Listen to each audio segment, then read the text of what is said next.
Hallo, mein Name ist Stefan Boll, ich bin 44 Jahre alt. Ich arbeite seit jetzt mittlerweile 18 Jahren bei der Firma Koch Industrieanlagen GmbH und ich verantworte die Leitung des Projektmanagements bei uns.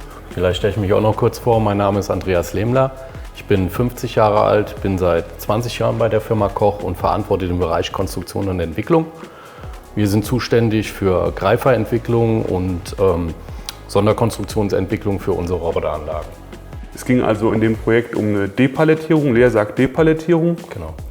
wo wir Leersäcke in Bündeln depalettieren mussten und eine Absackmaschine zur Verfügung stellen mussten. Die Absackmaschine hatte ein Stück weit die Besonderheit, das war eine Hochleistungsmaschine. Hohe Leistung heißt auch immer gleichzeitig hohe Verfügbarkeit, ne? Sodass wir da einen ganzen bunten Strauß an Herausforderungen hatten. Also zum einen die hohe Verfügbarkeit, die wir bringen mussten.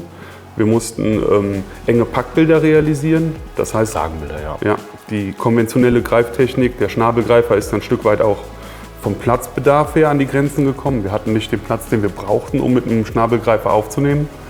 Und wegen der Ladungsdichte. Ladungsdichte, Packungsdichte, genau. Die Lagenbilder waren so, dass die Voraussetzungen halt etwas schwieriger waren wie normal. Ja. Ich erinnere mich noch gut dran, wir haben das erste Mal vor der Palette gestanden unten. Und im Brainstorming, das war eine schöne Runde. Also wir haben ein sehr heterogenes Team gehabt und haben ein Brainstorming durchgeführt. Ja.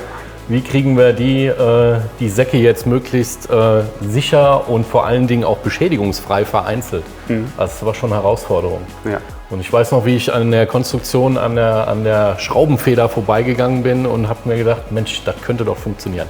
Ja. Und da haben wir mal den Test mit dieser Feder gemacht und siehe da, hat funktioniert. Das hat geklappt.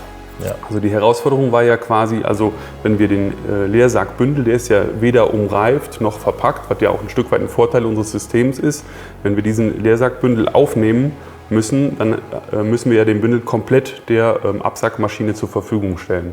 Und dafür müssen wir den natürlich komplett von der Quellpalette depalettieren, also als Bündel aufnehmen und der Maschine zur Verfügung stellen.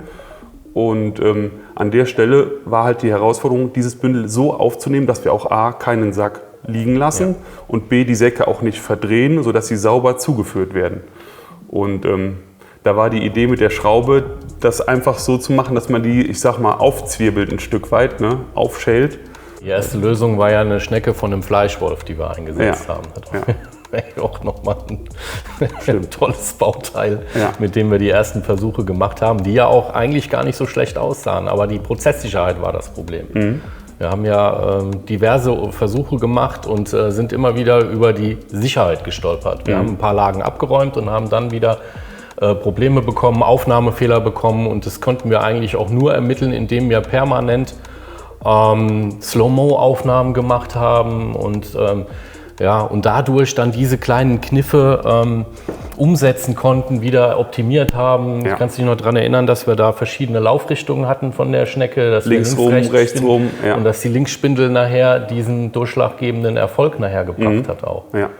Dann haben wir ja hier auch so ein Bauteil gefertigt. Das ist natürlich dann das High-End-Teil aus gedrucktem Metallpulver. Und so ist es nachher auch dann ja beim Kunden zum Einsatz gekommen. Hier haben wir noch einen Gleitteller verbaut aus Kunststoff, der quasi dafür sorgt, dass die Säcke nicht beschädigt werden bei der Aufnahme. Weil eine Drehbewegung auf den Säcken kann man sich ja vorstellen, das erzeugt Reibung und scharfe Kanten können natürlich auch die Säcke beschädigen. Ja. Und dann das neue Konzept in Kombination natürlich auch mit unserem Laserscanner, mit dem Vision-System, was die Position der Leersackbündel detektiert, vermisst in Zusammenarbeit mit dem Roboter, der Schwingspiegelscanner. Das heißt also, die Lösung, die wir entwickelt haben, das neue Greifsystem in Kombination mit der Positionserfassung über den Laserscanner war dann eigentlich zielführend. Also riesen Pluspunkt an dem Vision-System, was ja ein Stück weit zusammenspielt, ist ja ein Bestandteil des Konzepts, ist, dass wir hier komplett umgebungslichtunabhängig arbeiten können. Das heißt, im Grunde genommen kann man die Anlage bei Nacht im dunklen Raum betreiben oder auch bei stärkster Sonneneinstrahlung. Aufgrund dessen, dass das hier ein Laserscanner ist, sind wir komplett fremdlichtunabhängig.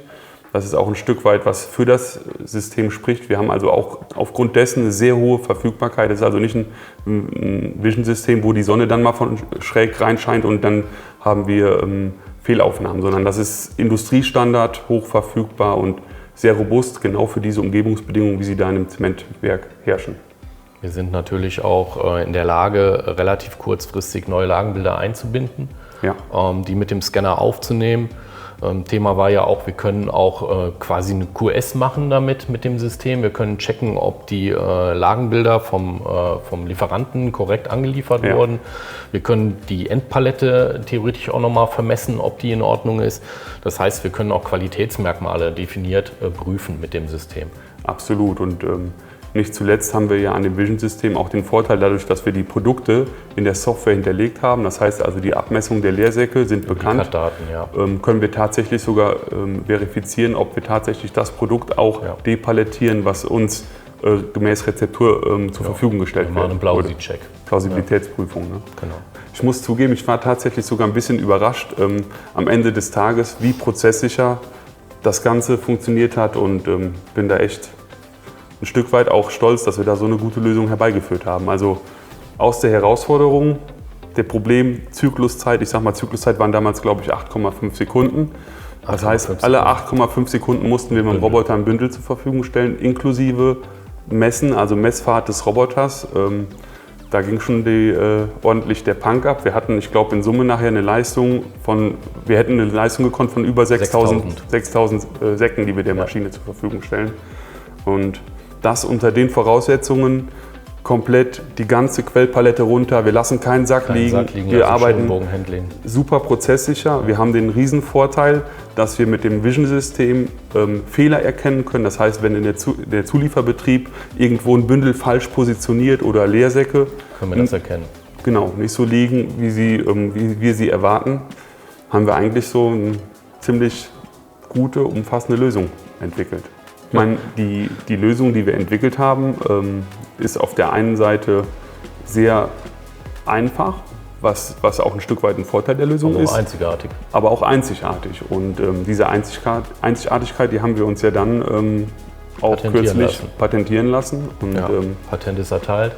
Das Patent ist erteilt und wir sind zuversichtlich, dass wir damit das ein oder andere Einsatzgebiet noch bedienen können.